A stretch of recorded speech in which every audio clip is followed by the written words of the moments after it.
The following is a presentation of TFNN. Live at TFNN, the Power Trading Hour, with your host, David White.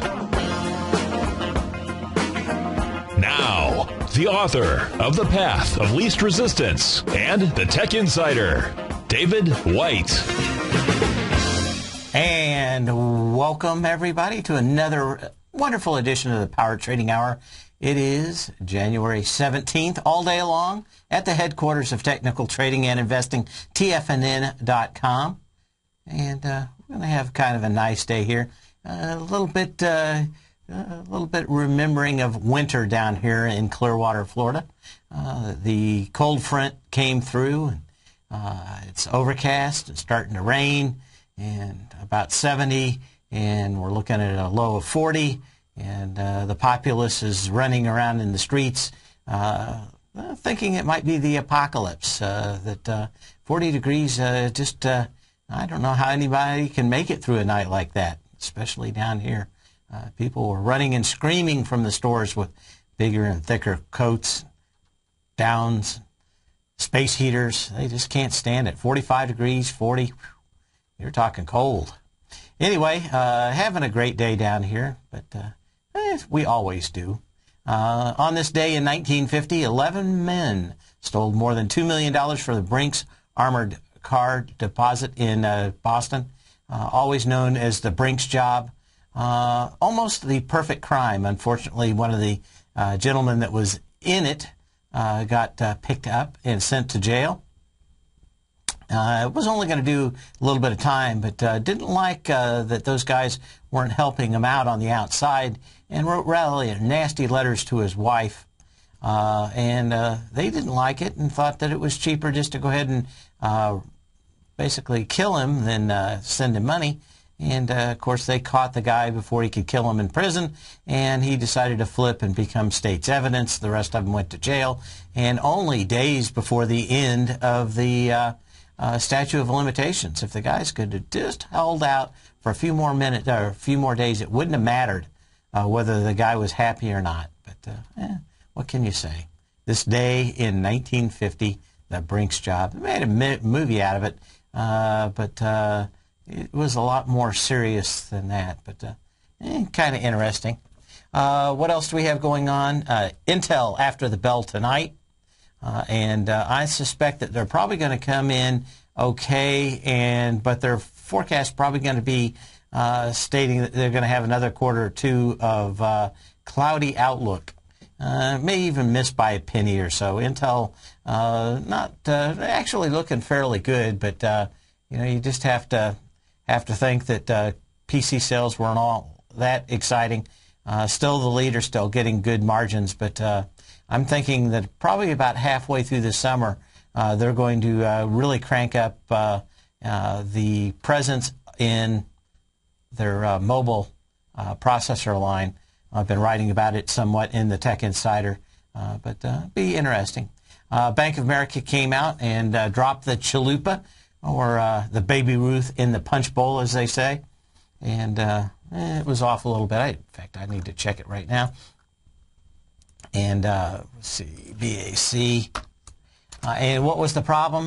The numbers were probably okay. What they did not like is they made the numbers by not putting away the money that they were supposed to. They were supposed to put away about $1 billion over the last year for more foreclosed homes. They didn't. They put away about $100 million, and nobody likes that. So off about 4% today. We'll look at the XLF here in a minute, but these guys still just don't think that they've got to play by the rules. They're more interested in putting that money, the extra $900 million, into the stock market or somewhere else where they can get a return, other than basically putting that money away for a rainy day, which will no doubt come. eBay came out also with earnings. Actually fairly rosy, and actually starting to actually pick up sales in eBay itself. And maybe that'll tell you a little bit about how the market is looking at stuff. Up $1.47 and up almost 2.75% at 54.38 as we speak. But probably the big first real market-moving stock is going to be tonight, and that is going to be Intel. The other one, which I had a nice little day trade on, because I talked about it a lot yesterday, we should know about it, and that was Boeing. I'd love to see this thing torn apart, and didn't have any problem coming in and buying this thing this morning. We talked about where the problems were. It was in a battery, and pretty good day to take it. Anyway, I had a sell order in as it went through 75, so not a bad little day trade out there. Again, if you missed yesterday's show, we were talking about Boeing, and the problem really wasn't any of their doing. And when you really looked into what the FAA said, they didn't take the airworthy certificate away from the airplane. What they did was take away the certificate for flying that particular battery from the company we discussed yesterday. And, they get another battery manufacturer or that bad run of batteries out. Apparently, it either can't take the charge that it is rated for, or there's bad chargers on the plane. My guess is that there was something wrong with that battery because they've used other batteries from that same company, and they work perfectly with the same battery chargers. But apparently it is a battery charging unit that keeps those things topped off that is overfilling them or causing a problem with those lithium-ion batteries. That is the only part of the plane that doesn't have that has an airworthiness directive on it, and that's pretty easy to change. You just get a different manufacturer to get a battery, and most of those things don't have too many form factors. There's got to be, in fact, when you build something like this, you don't build it with just a single manufacturer. You always have more than one source. And I suspect that they'll just pick up the second source for that battery. And if it's in the charger, I'd be very surprised. Electrical components like that are fairly easy to check. It's those chemical components like lithium-ion batteries that are far more insidious, almost a black art in both building them and designing them, because it is chemistry. Kind of like the difference between digital circuits, which mostly the stuff that I worked with, and RF or radio frequency, always thought of as the black arts. Although I did do with deal with a lot of black arts in digital or in analog video for a number of years. So anyway, that's what we've got in play out there today. February gold rose $7.50 to $690.50 an ounce. Having a little bounce out here. Silver up 29 cents, $31.80 an ounce. And what else? Let's see if there's anything else going on out here. Apple looks like, to me, we'll get to that in a little bit. Looks to me like it's they're going to try to expire this thing somewhere, probably right at 500 tomorrow. It had a bullish bias. They went in and hacked at that today fairly hard when it was up at about 507 or 508. And really came after it to drive that point of maximum loss probably down around $500. And that's just normally we've seen what was it 2 expirations ago or 3 when it where it actually got pinned on Friday to like $700.24 or whatever it was on that expiration date. A lot of people unfortunately pick the big numbers to buy puts and calls on, and a lot of times there's so many there that it's almost a magnet come expiration day, and especially with a big company or an expensive stock like Apple, a lot of people play it using options and setting out a giant target on the back of probably 500 for tomorrow's close. And what else do we have going on? That's kind of it. Actually kind of a quiet week for expiration. I suspect that we're really going to start seeing movement next week. Again, until after the bell, I think that's going to be far more important than anything else. As we look at the broad markets out here, what has me concerned today is the volume. Let's see if I can get back to one more chart back here. Let's see if I can find it. I don't know why it won't let me. There we go. Finally. So what do I have out here? Ooh, certainly don't have an update. I want to look at it here. Would like to see volume in here at about almost 5 billion shares for the consolidated New York Stock Exchange tape. We're doing about half that now, about 2.5 billion shares. And that is the New York consolidated tape, everything that trades on the New York Stock Exchange and all ETFs of those listed stocks too.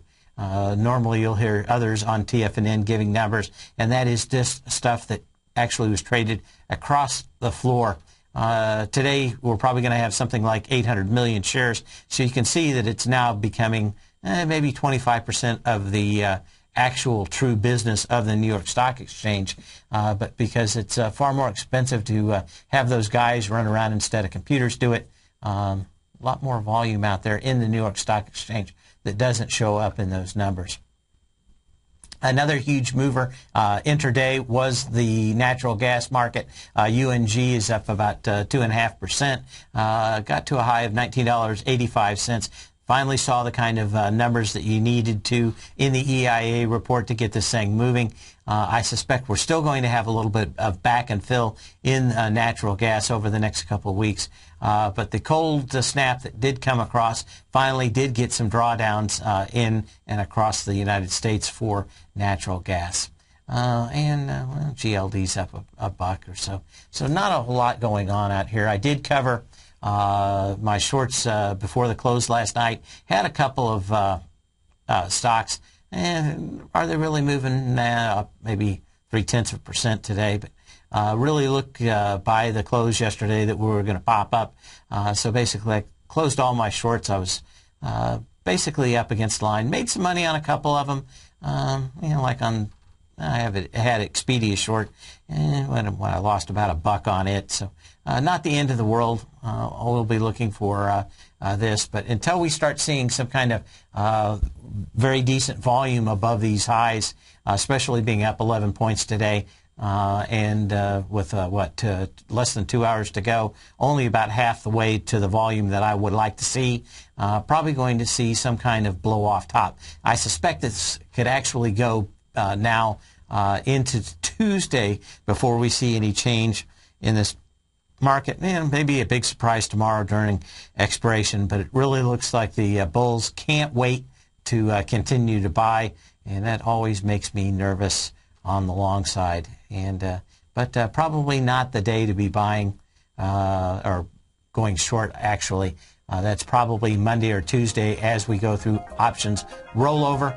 Had a lot of questions on using options, and we'll talk about that a little bit more when we come back.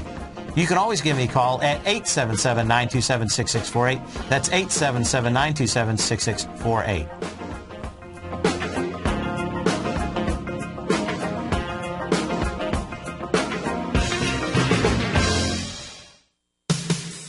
What type of investor are you? Conservative, moderate, or aggressive? No matter your investor personality, your overall portfolio should reflect your financial goals, time horizon, and your risk tolerance. Help ensure your portfolio is appropriately invested with an asset allocation plan from Morgan Stanley Wealth Management. Simply picking the right stocks is not enough. Research has shown that choosing the right proportions of stocks, bonds, and cash is essential to the success of your long-term investments. Morgan Stanley believes a carefully selected portfolio can lower volatility and increase investment return potential. Find out about what an asset allocation and a Morgan Stanley Wealth Management financial advisor can do for you. Call Angela O'Brien, First Vice President and Financial Planner of the Clearwater, Florida branch at 727-441-6108 today to discuss your personal financial needs. Asset allocation does not assure a profit or protect against loss in declining financial markets. Investments and services are offered through Morgan Stanley Wealth Management, LLC. Member SIPC. with the launch of Tiger TV. TFNN has brought our programming to the next level. With Tiger TV, you can gain access to each host's charts and computer screens as they host their daily stock program. Whether it's Tom O'Brien, Steve Rhodes, Basil Chapman, Ken Shreve, David White, Larry Pesavento, Victor Jones, or Daryl Martin, you can catch all of our technicians hosting their programs live and archived on Tiger TV for your viewing pleasure 24 hours a day, 7 days a week. If you haven't checked out Tiger TV, then visit TFNN.com and see what you're missing. You take a hands-on approach to managing your investment strategy. You're always looking for the next trading opportunity to magnify your perspective. Direction Shares connects sophisticated traders with a powerful array of ETFs from a wide range of asset classes. The markets may go up and down, and you want tools for both sides of the trade. Discover how we can help at DirectionShares.com today. An investor should consider the investment objectives, risks, charges, and expenses of the Direction Shares carefully before investing. The prospectus and summary prospectus contain this and other information about Direction Shares. To obtain a prospectus or summary prospectus, please contact Direction Shares at 800-851-0511. The prospectus or summary prospectus should be read carefully before investing. An investment in the funds is subject to risk, including the possible loss of principal. The funds are designed to be utilized only by sophisticated investors such as traders and active investors employing dynamic strategies. Investors in the fund should understand the consequences of seeking daily investment results, understand the risk of shorting, and intend to actively monitor and manage their investments. Distributor Foreside Fund Services, LLC. Many of our new listeners have heard about the Tiger's Den, but wondered, what exactly is it? The Tiger's Den is a lively community where professional traders and investors can meet, exchange ideas and information in a comfortable, moderated atmosphere. Hear all of your favorite TFNN shows, plus see all the charts as they happen, live during those shows, and have access to all those charts. You can test drive the Tiger's Den, absolutely free, for 30 days. It will greatly enrich your knowledge of these markets. Details on the Tiger's Den are on the front page of TFNN.com. TFNN is proud to partner with Great Panther Silver for another exciting silver coin giveaway. The Great Panther Silver Super Silver Giveaway begins the week of January 28th and we'll be choosing 47 lucky winners. It's free to enter with absolutely no strings attached. Just visit the front page of TFNN.com today to fill out your entry form. Every hour that we're on the air, 9 a.m. to 6 p.m. the week of January 28th, we'll be randomly choosing one lucky winner that will win a silver coin or bar from Great Panther Silver and TFNN. And the final hour of the week, Friday, February 1st, we'll choose 3 lucky winners. That's 47 winners in just 1 week with over $1,000 in silver given away to our loyal listeners. Register today by visiting the front page of TFNN.com. And for more information on Great Panther Silver, you can click on their banner on the front page of TFNN.com or check them out on the NYSE Amex symbol GPL or on the Toronto Stock Exchange symbol GPR. This segment is brought to you by Goldfields. For more information, just click the Goldfields banner on the front page of TFNN.com.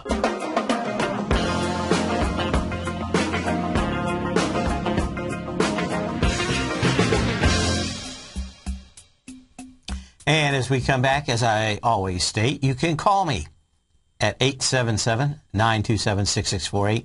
That's 877-927-6648. Looking at some very big surprises. Of course, Taiwan Semiconductor came out and posted a fourth quarter profit that came up 32%. Quite the surprise out there in the semiconductor industry, and we saw some big movements, none so big as KLA 10 Core, or CLAC. Of course, they make a lot of products that sell to these fabs like Taiwan Semiconductor that build chips. Of course, a huge short interest in this, blowing away people today. And actually one of the few of these things that is up on fairly decent volume. What I dislike is that it went and blew through so far on lighter volume and filled a gap. You know, a lot of short squeeze, a lot of high interest in a lot of these stocks. You could kind of see it yesterday, at least I could kind of see it yesterday, and put out the call to abandon my short positions before the close yesterday. We continue to look at, we'll call it 6.3 million shares down, 4.2 so far. Could it get in there? Yeah, but is it going to be the kind of sign of strength? Decent, but I would have liked to seen even more out here because of the way this thing did come down on heavy volume. Others, see, other ones we have. Let me see here. Go back into it. Let's see. I got to move things around here. I needed my own kind of theme music like Jeopardy when I'm moving things around here to take a look at it. Other stocks out there, ISRG up also about 3.5%. ISRG. I haven't looked at this in a while on the show, but kind of started down, up all around. It looks like it's set up an ABC down on heavy volume. Did retrace when you look at the high today of basically a 52% retrace of this little higher volume, so you probably want to give it some days. Looks like maybe it'll make it to probably a 618 retracement before it gets into this huge volume down day from the 19th of December, where it came down on almost 2.5 million shares. As we get back into that candle, 1.2 million so far, so we're going to continue to watch that. Take a look at eBay real quick just to see where that's going on earnings. It's I'm going to have to go to a longer time frame here, I think, to even start. I don't think if you go back how many years, see if you can. You're going to have to go back a long time. See whether, this thing is going back. I had to go back to a 10-year chart on this, and actually back to the highs of 04, where this thing looks like it's going to be running for. That's the December 31st high of 2004, $59.21. You had a untested high volume low, or high volume high there of 18 million shares. And, lows, you're probably pushing 80-85% retests eventually, and in this case, on highs like this, you're probably talking about 70% chance of retesting it someday, and I think that 70% has come to pay off, and probably look at this thing having about $5 more upside if it can keep anything in the market out there. But nice run up here to the top. Let's see if we've got anything else out here. Staples, SanDisk, Autoday, X-Ray. That's AMAT, Atera. Of course, all these companies in the semiconductor space up nice 2% today. Let's see what else we have. That's pretty much it on the positive side. On the negative side, MCP is off 2%. Marvel is off about 1.7%. And what else do we have? C-Trip off 1.3%. Baidu off 1%. And MSTR is off 1%. And don't have a whole lot out here that really make me think much is happening in this marketplace. We're going to go through some stocks that are probably giving some signals here in the after the bottom of the hour here, but kind of quiet into expiration, as they say, and I actually said it in my newsletter yesterday. There's a reason why they say don't be short a quiet market. We had a very quiet, flat market for a number of days. It was time to give up the ghost and go the other way. Anyway, we will be back in just a few minutes.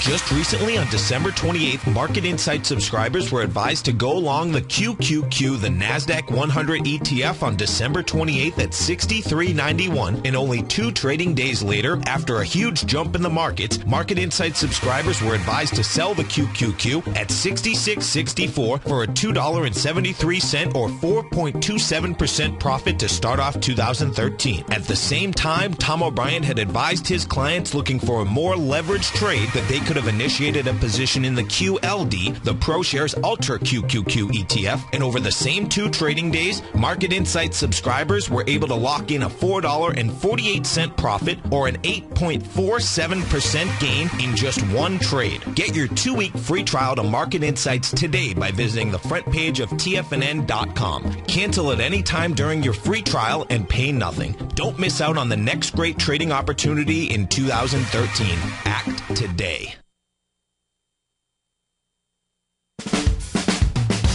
If you're an investor looking for a great weekly investment newsletter, then now is the perfect time to try out Ken Shreve's Ultimate Growth Stocks. Every Tuesday, Ken breaks down multiple sectors in his weekly newsletter, Ultimate Growth Stocks, with a full in-depth report including specific trading recommendations within his model portfolio, charts, sector analysis, upcoming economic data, along with intra-week trading updates on newsletter positions whenever the market dictates. Right now, you can receive a full month, that's 30 days, to evaluate Ken's newsletter free of charge to see if it fits your trading plan. At less than $75 per month, Ken provides you with his expert trading advice that can pay for itself in no time. Take advantage of this great offer by signing up for a 30-day free trial to Ken Shreve's Ultimate Growth Stocks today. Don't let this offer pass you by. Visit the front page of TFNN.com and sign up now. Daryl Martin coined the phrase diagnostic trading, and we're happy to announce that his diagnostic box spread analyzer has finally been released.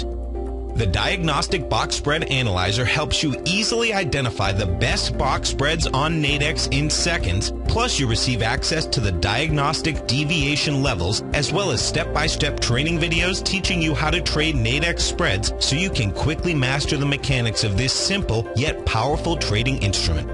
By pulling live data from the Nadex exchange, the Diagnostic Box Spread Analyzer does all the math for you, calculating risk, reward potential, distance to break even for both outright spreads and spreads used to hedge the underlying market.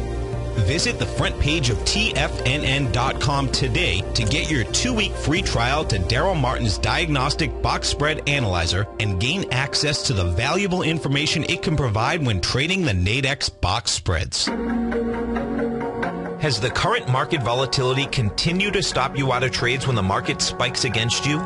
Now is the perfect time to open up an account with Nadex. Nadex, the North American Derivatives Exchange, is a brand new, completely regulated Chicago-based exchange, and unlike most other exchanges, Nadex allows you to trade directly through them with direct market access when using their completely free trading platform, which also features real-time charts and full customization capability. One of the advantages of trading with Nadex in volatile markets is that your risk is always capped and you have the ability of keeping your trades open even when the market spikes against you. Nadex is completely brand new with a line of unique trading products that are unavailable anywhere else. See how it works at nadex.com. That's Nadex.com. Or click on the Nadex banner on the front page of TFNN.com. Futures and options trading involves risk and may not be appropriate for all investors. This segment is brought to you by Crocodile Gold. For more information, just click the Crocodile Gold banner on the front page of TFNN.com.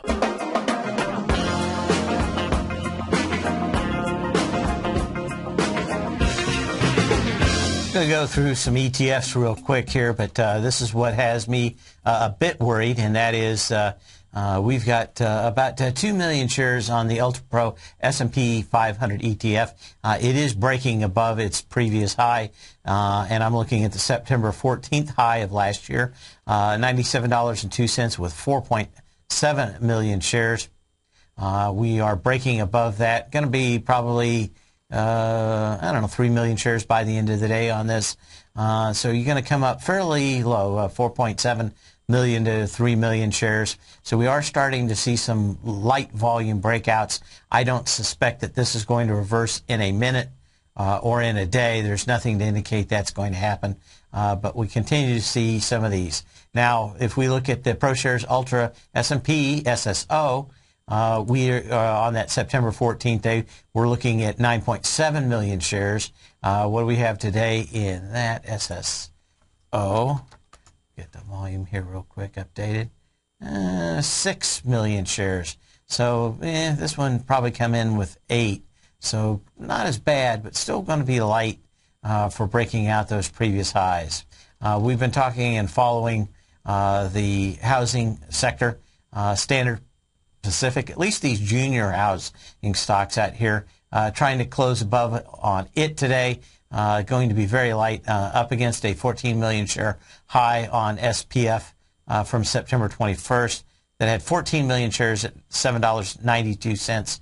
And we got to a high of 810 so far on going to be incredibly lighter volume. Probably need to get a reversal sign on this before I'm saying it's the end, but a lot of these juniors still acting weak. Somebody in the den put Pulte Homes up, and they are breaking out, but again, I'm going to go ahead and check just to make sure, PHM, to have, 10.5 million shares, so, you have pretty much what you were looking for. Everything above September 21st at 1747, which would have had about 26 million shares.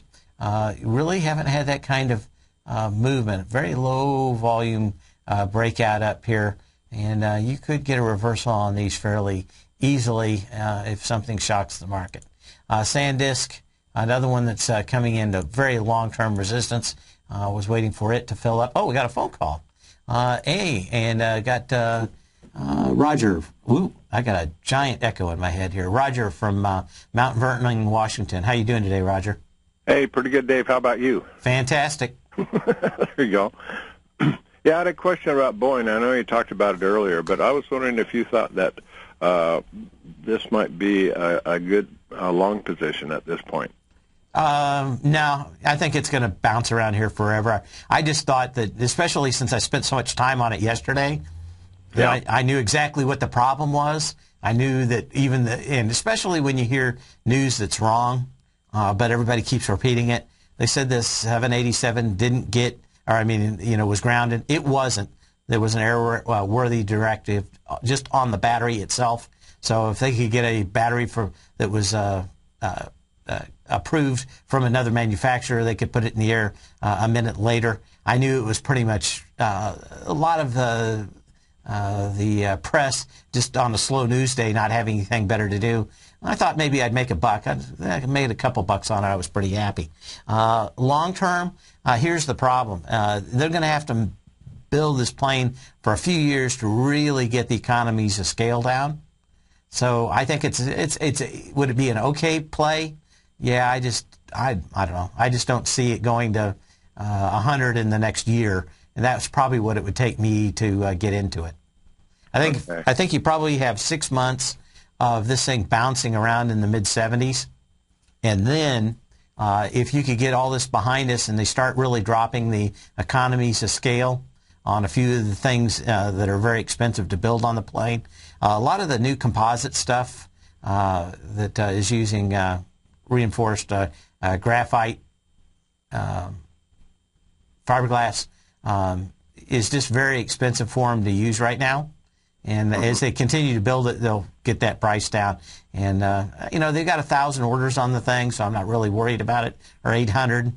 As long as they have the ability to have a 20% better fuel economy rating overall, about 10% is GE engines in that, and about 10% is just being able to cut about 40,000 pounds off that plane with using the graphite, fiberglass, reinforced fiberglass, Kevlar, and some other stuff that they've gotten done. So I don't know. I just think that you're probably going to get a market pullback, and at that point I'd look at it, but I just don't. I think it's probably going to just whip around between probably 73 and 78 for the next 3 months. So I just can't get excited about it now. Yeah, go ahead. I've got a short position about 74, and I'm wondering whether I should just cover it. You're probably going to see it again tomorrow. It's going to be whippy out here. The problem is 73 is probably the bottom end of this thing, so I don't like it as a short position.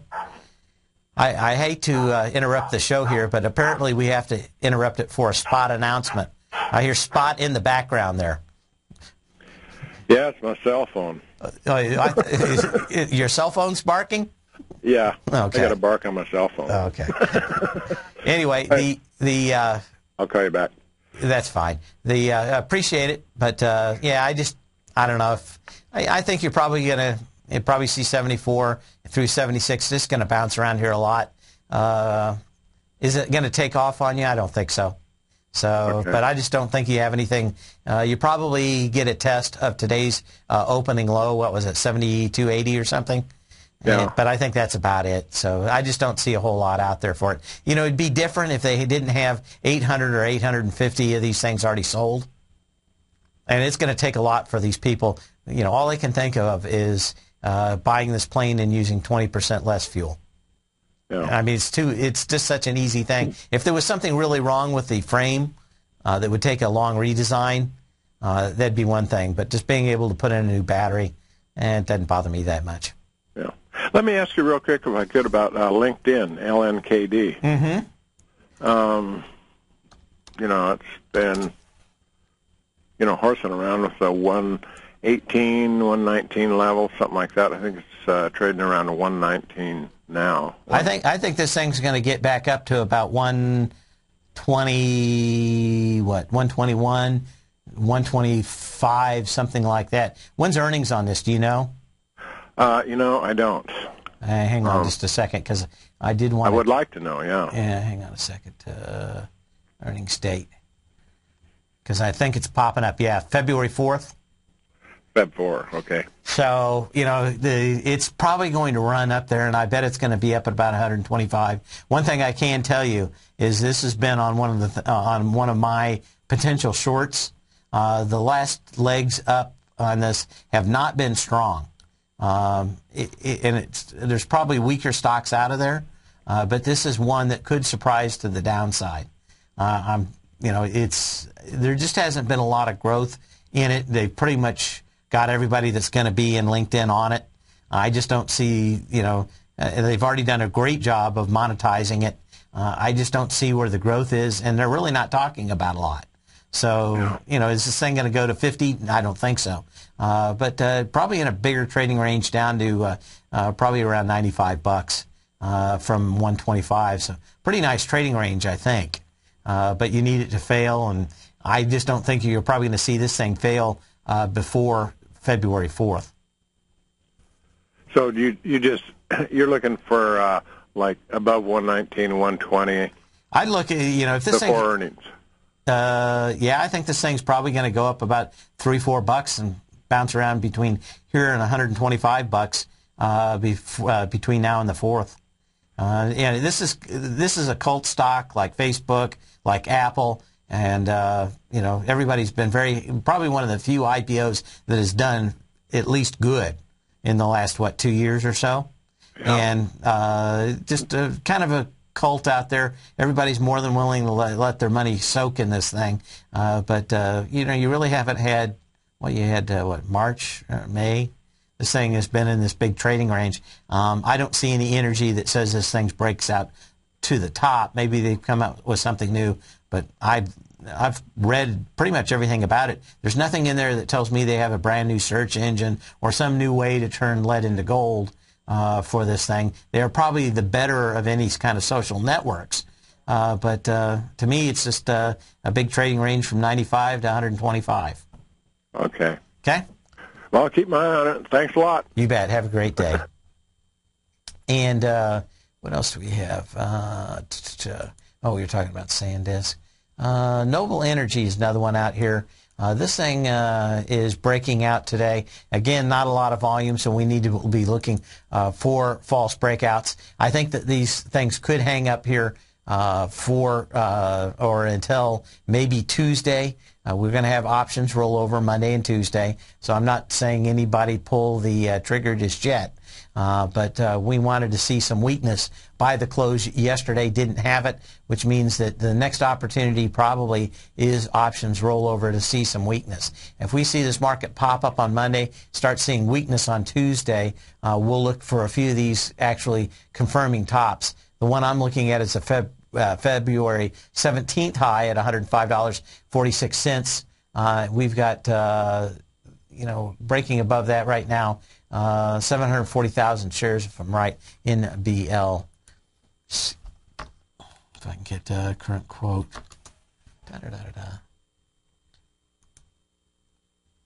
Hang on just a second. Come on. There we go. Is that volume right? Just wanted to make sure. Yeah. Well, it's showing I've got 750,000 shares. So we're going up against 3 million shares. We've broken above that. We've gapped above it. Not a real sign of strength. Low volume, not a big candle or anything as we've broken above it. So one of these that you really have to keep kind of a close eye on. Didn't notice if there was any news. Nothing out here that I see. But certainly one to be watching out there. Some of the others that we've been looking at in that housing space is St. Joe. They are a builder in Florida.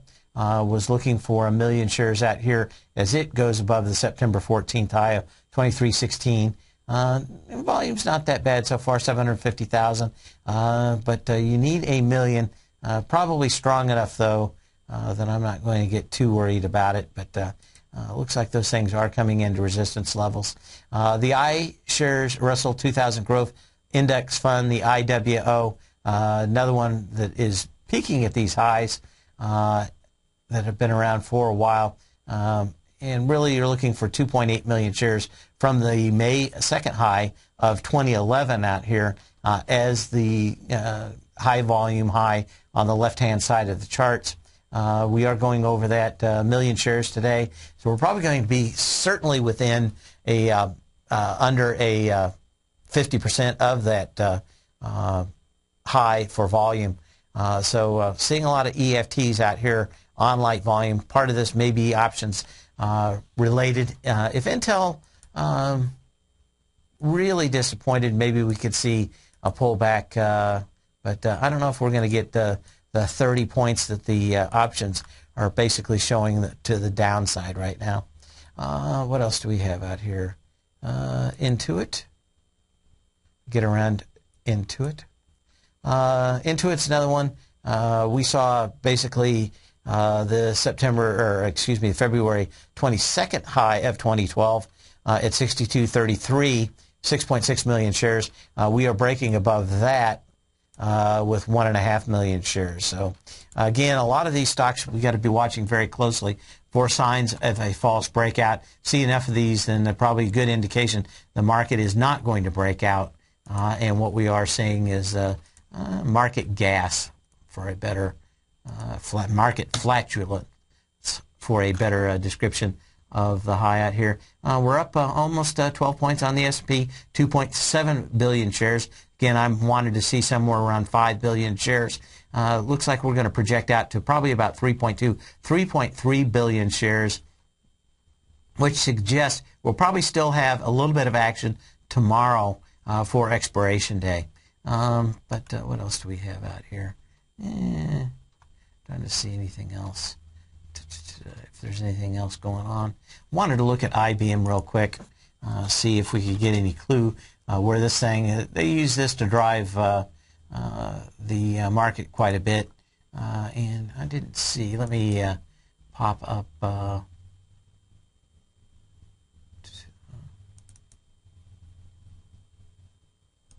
hang on just a second. We'll be back after the break. I wanted to look at this IBM. Let me see. We'll be back in a minute. You can give me a call, 877-927-6648, 877-927-6648.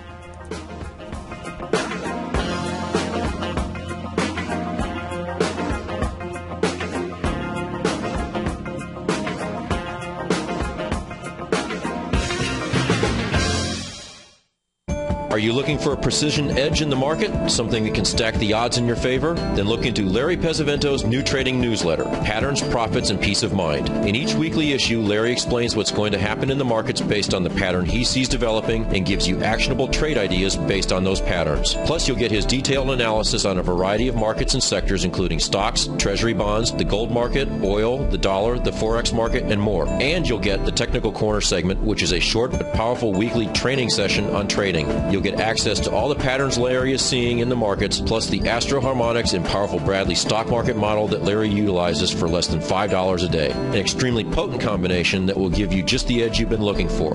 Try Patterns, Profits, and Peace of Mind absolutely free for 2 weeks. Go to tfnn.com and click on the free trial link at the top of the page. That's an $85 value, yours free when you register right now. Get Larry's Patterns, Profits, and Peace of Mind and get the edge you've been looking for.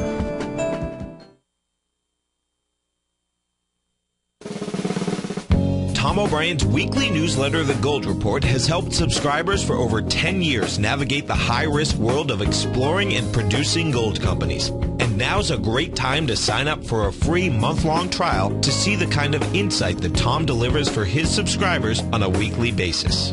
Every Monday, Tom O'Brien issues a quick update on the metal market, giving you his take on the HUI, XAU, GLD, dollar, bonds, and much more. Tom follows Monday's update with a full gold report, which is delivered to subscribers Tuesday afternoon with detailed coverage of 24 separate gold or metal stocks, as well as another 10 to 15 stocks that he lets you know are on his potential watch list. Get your month-long free trial to the Gold Report today by visiting the front page of TFNN.com. Don't spend another year navigating the metal markets on your own. Act early in 2013 and make the most of your gold and metal market investments.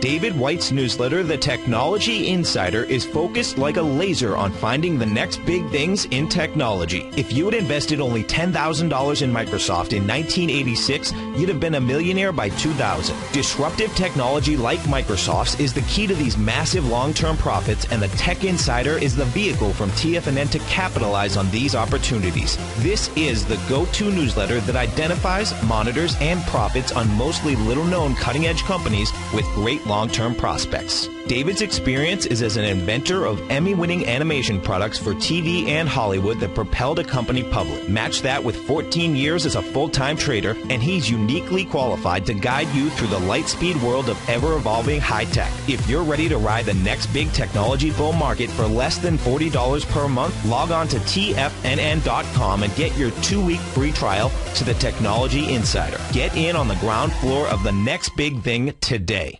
Let me tell you something, folks. I have people coming up to me saying, I just can't believe the amount of work that Steve does on his newsletter. And I says, I absolutely agree. That is a recent clip from the Money Masters show that Tom and I do each day at TFNN. My newsletter service, Mastering Probability, is much, much more than a newsletter. Yes, it's outperformed the S&P 500 by 100% during the last 15 months. But more importantly, it's an extraordinary education, a roadmap for your success. And it's yours risk-free for the next 30 days. Just go to the homepage of TFNN.com and click on my name, Steve Rhodes, and then Mastering Probability, because everyone needs a success strategy. For most, it's a competitive edge, the will to win, the drive to overcome any obstacle. Whatever you call it, winners find a way. Find your way to Mastering Probability today, because your journey to extraordinary rewards is just one click away. This segment is brought to you by TFNN. Test drive all the newsletters for free at TFNN.com.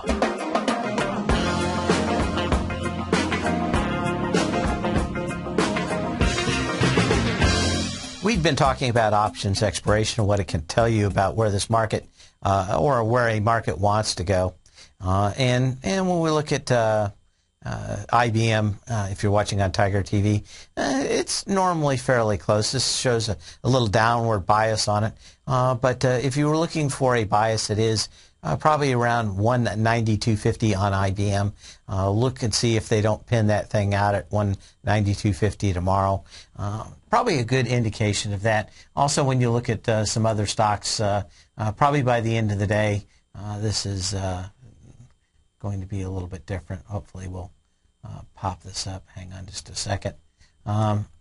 Apple, the trend would still be to push it higher tomorrow. So, but there are so many options out there at the $500 price point. Looks like a good chance that they're going to try to push this thing out at $500 on the close tomorrow, just because there are so many options out there at the 500 strike. But IBM looks like maybe we could see just a little bit of a pullback. Again, one of the points that someone brought up in the den, which is very good, is that we are closed on Monday for Martin Luther King Day, and we will be keeping an eye on that.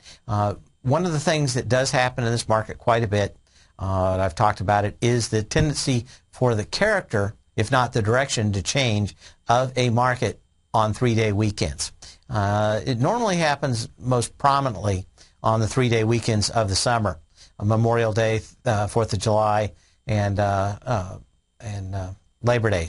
But what we notice also is there's still a little bit of that same kind of effect. And what I mean by character, a lot of times if the market's been very choppy, it basically gets a very clean trend, and the volatility comes out of it.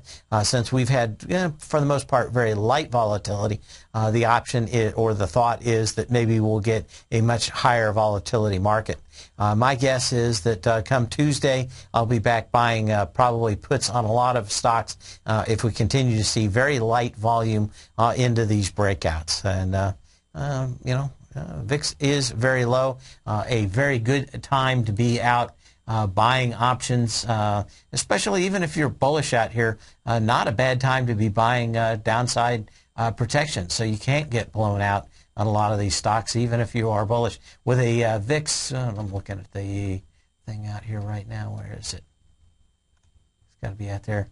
With a VIX in the 13s, we've got to be looking and thinking about just how cheap options are and whether you really want to be playing the underlying equity in here.